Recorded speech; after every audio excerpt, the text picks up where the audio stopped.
Today we are at the urban Barnyard house with the owner Kelly and the architect John. Thanks for being here today and showing us through your beautiful house.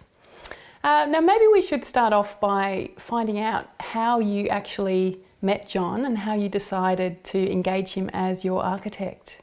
Sure. We met John and his business partner Steph because a friend of mine had renovated her house recently, and as soon as I saw the photos of what Steph had done in her house, I knew that they were the architects for us.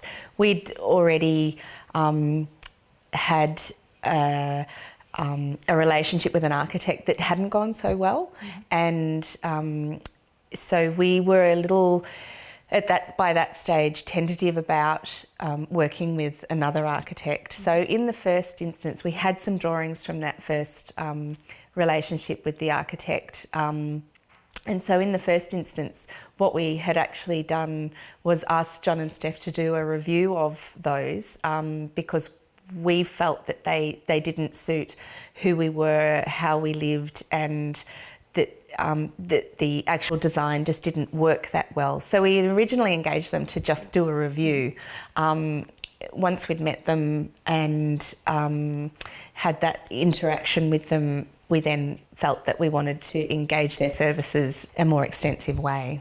John, when Kelly and Damien came to you to discuss the previous design that had been done by another architect, how did you actually evaluate whether that design was appropriate or good or bad for Damien and Kelly and for this particular house? Yep. So apart from receiving the plan that was done for them, we took another client brief from them, which look at the spatial requirement they wanted, the function, and also just the lifestyle requirement. And so we did an assessment of the plan based on what the things that really worked, fulfilled the brief, and as well as just look at some of the things that we think that could improve. We didn't really change much, like suggest design changes. It was just purely like observations, I guess. Yeah. And so you didn't come up with a design out of that? No. But Kelly, you then went away and ended up coming back to John to redesign the project. Why was that? What came out of that meeting that first of all gave you, I guess, the confidence that they would be able to do what the previous designer had not achieved? I think the real difference for us working with John and Steph was that we could tell immediately that they were really interested in both the project but also who we are as people. So even for that small amount of work that they were doing for us in reviewing the plans, even for that they went to the trouble to get a sense of how we live, who we are, and what we would need from a design for the house. So that we came away from that meeting with them, and Damien and I really sort of said to each other, we really think these are the architects for us. So it was that the fact it was a small piece of work, something they didn't ordinarily do, and yet they did a really fantastic job of it in a really objective and professional way. They weren't chasing us as clients.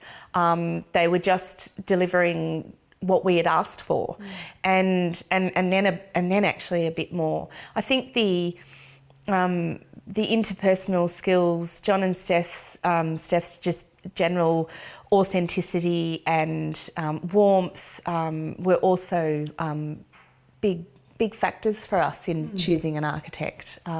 They were people that we really felt that we could work really productively with. So there was some sort of sense of common understanding as well there?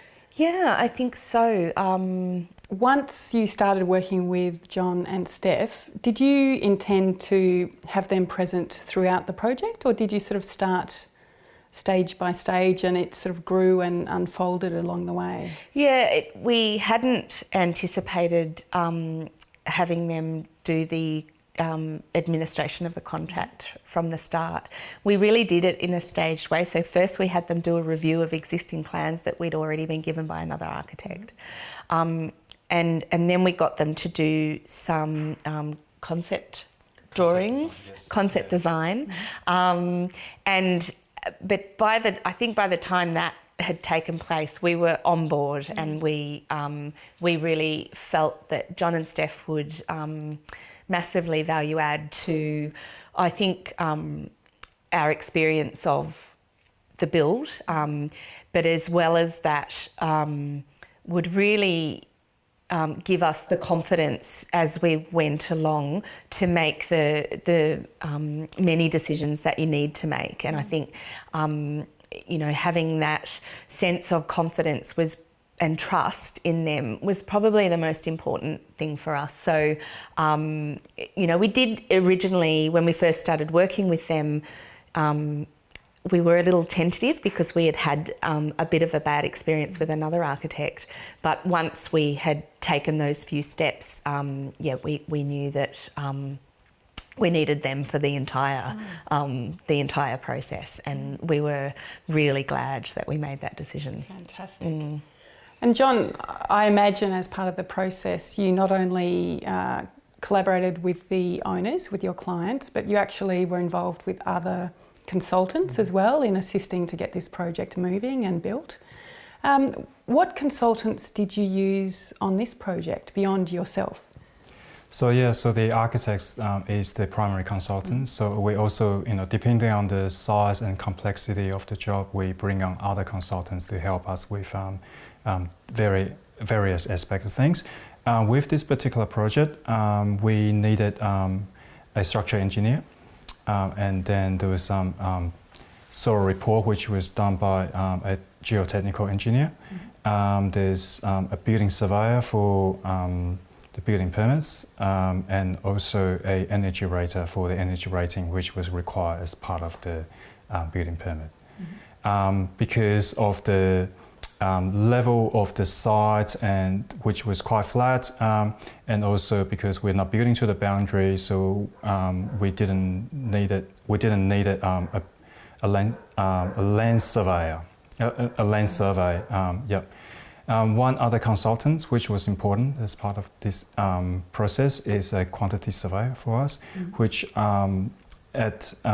usually early on during concept design or like early design development stage, we get the project costed. So we know, we get an idea of what the project, the cost of the building is. So we get a benchmark. We know, we review the cost of the build, so we can make necessary assessment. So we don't wait until the end of contract documentation and take it to tender. There's nothing worse than getting it out to builders and the price come back like astronomically high, and you realize you can't actually do it. So it's that assurance along the way.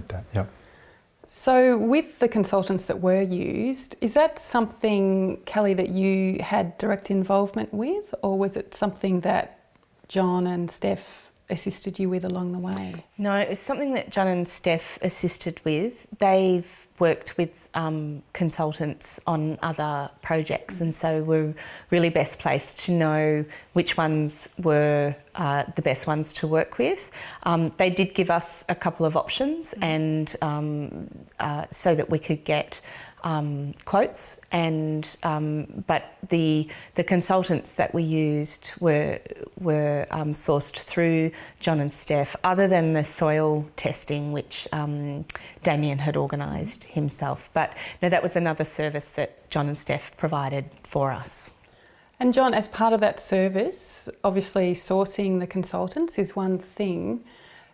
Do they then just prepare the information and that's it, or do you liaise with them along the way? Well, we do a lot of liaising with the engineer, especially because as the design progress, as the more details gets developed, we have to kind of work through with the engineer to make sure the structure members fits within the architecture, and the design intent it's fulfilled, and also just to the structure hasn't been over designed, which sometimes happens.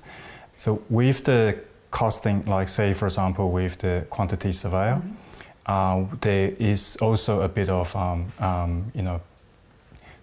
throwing it back of like he provide his first cut, a draft, and we will review, and we make suggestions about what if we change some of these some of the materials or quantities, what kind of cost impact that would make. Yeah. So that happens sort of fairly early in the project, so that you can try and make sure that the end result is the right project for the owners, but also cost-wise as well. Yeah. And was there a planning permit needed for this project? No, not with this one, because of the site, the lot size is bigger than what triggered a planning permit, so there's no planning required. So it's just a building permit. And did that save much time with the overall process? Definitely, yes, because once any project that needs to go through town planning, there's always that uncertainty of how long it could take with council.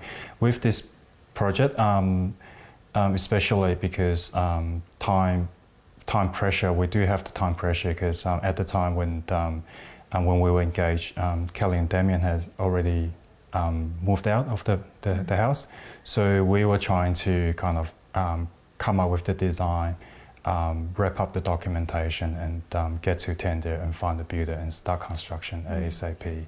Yeah. And Kelly, how did that feel? I mean, it's quite a lengthy process, all the planning and preparation and waiting and costings and everything else. How did you feel, I guess, emotionally throughout the process? Yeah, I think I think emotional is the word. You're going to invest not just your money, but the time, effort, and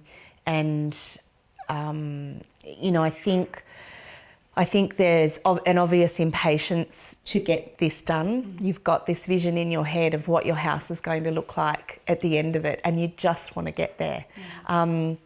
So any delay hurts, and it doesn't just hurt in terms of the impatience and emotional side. It actually hurts your hip pocket as well. We were paying rent in the other property that we were in while we waited for the renovation to be done. So as John said, it was imperative that we get this moving. So I think though, if you're going to do a renovation, you have to be really prepared for that emotional journey, if you like, or that process, and that there is a lot of stop-start. There's a lot of movement, but then there's a sudden delay that you hadn't anticipated. And I think you have to roll with the punches a bit in those terms. But for us, because we had John and Steph on side, I think a lot of that work of pushing things along, working with consultants, all of that was done. And so while obviously we wanted this to be as quick as possible, these sorts of things can take time, but I think if you've got somebody in your corner who's effectively doing that work for you, it takes a lot of stress out of the process. And how involved were you? Like, how frequently would John and Steph talk to you about the project, or how frequently would you meet, and how much communication was there between you? A lot. And we often worried that we were too demanding in terms of how frequently we would be in touch with them, but they were fantastic in terms of communicating with us about every step. And I guess because we trusted them, we really relied on and often took their advice when they gave it. So, but I think I think the great thing about the way that John and Steph communicated with us was often that they would offer us options that had already been narrowed down. And so we would then just be in a really good position to make a choice based on their advice. I think that made the process a whole lot smoother for us. Well, thank you so much for having us here today. It's been a delight to come through your home. Thanks, John, as well, and Steph and Damien Kelly. Thanks, it's been a pleasure. Thank you.